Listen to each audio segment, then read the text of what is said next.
Assalamualaikum warahmatullahi wabarakatuh. Perkenalkan, saya Erni dengan NIM 1221805. Baik, di sini saya akan mereview materi dari materi 7 sampai materi 11. Materi yang pertama yaitu penugasan 7 forecasting. Modul forecasting.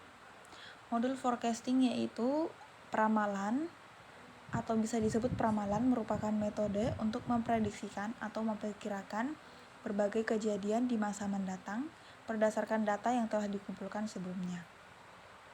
Metode ini dapat dibagi menjadi 4 subjek. Model yang pertama menggunakan data masa lalu secara runtun, waktu atau time series, misalnya data penjualan untuk memprediksikan masa depan atau permintaan produk. Modul yang kedua adalah untuk situasi di mana satu variabel, misalnya permintaan adalah fungsi dari salah satu atau lebih variabel lainnya, atau variabel bebas yang disebut dengan regresi sederhana dan regresi berganda. Model yang ketiga yang memungkinkan untuk menciptakan perkiraan diberikan model refleksi tertentu, dan model keempat memungkinkan untuk menghitung kesalahan diberikan tuntutan dan perkiraan.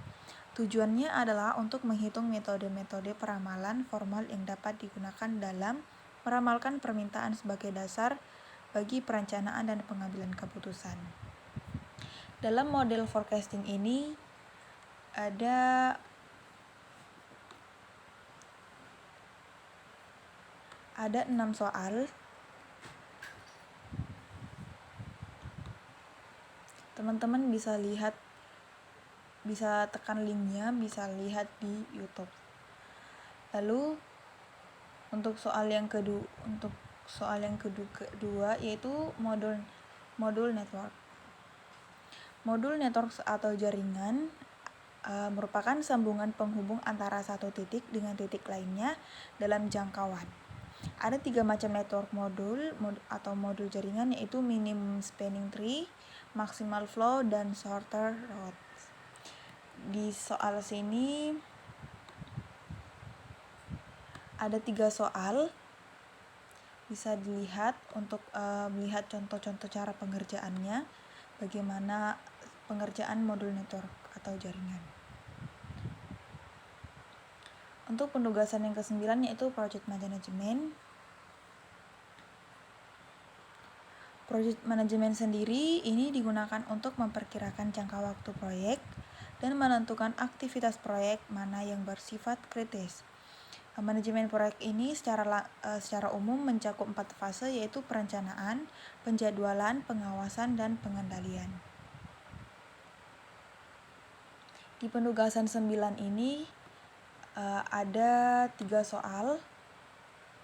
Bisa kita lihat dan tekan link YouTube, bisa lihat cara pengerjaan dari penugasan 9 ini atau project management. Untuk yang tugas ke-10, waiting line.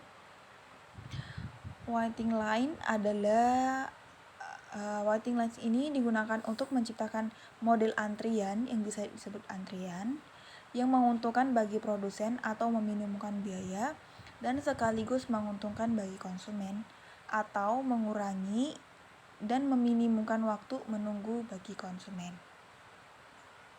Untuk penugasan 10 ini ada 4 soal, ada 4 pembahasan, bisa teman-teman lihat bagaimana cara pengerjaan menggunakan aplikasi POM ini di modul waiting line. Untuk penugasan 11 yaitu productivity dan quality control.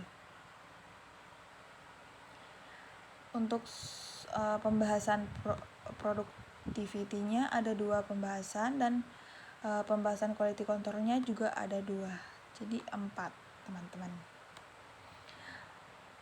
Saya jelaskan dulu. Productivity adalah produktivitas didefinisikan sebagai rasio output atau input. Dengan program ini untuk menghitungkan produktivitas dengan jumlah input dan sejumlah periode waktu. Program ini juga menghitung kedua pengukuran produktivitas, yaitu setiap masukan dan juga perubahan dalam produktivitas dari waktu ke waktu. Tujuannya adalah menghitung perbandingan antara hasil yang dicapai output dengan keseluruhan sumber daya yang digunakan atau input. Sedangkan quality control adalah menghitung secara statistik agar memonitor keandalan dalam memenuhi standar kualitas terjaga. Oleh karena itu, perusahaan harus memperhatikan teknik-teknik penguasaan kualitas untuk menentukan apakah akan menerima atau menolak suatu komponen yang akan dikirim supplier. Nah, di sini teman-teman bisa lihat cara pengerjaan dari productivity dan quality control. Untuk productivity-nya soal pembahasan 1 dan 2 dan sedangkan quality controlnya pembahasan 1 dan 2 setelah produktivitas. Sekian dari saya. Wassalamualaikum warahmatullahi wabarakatuh.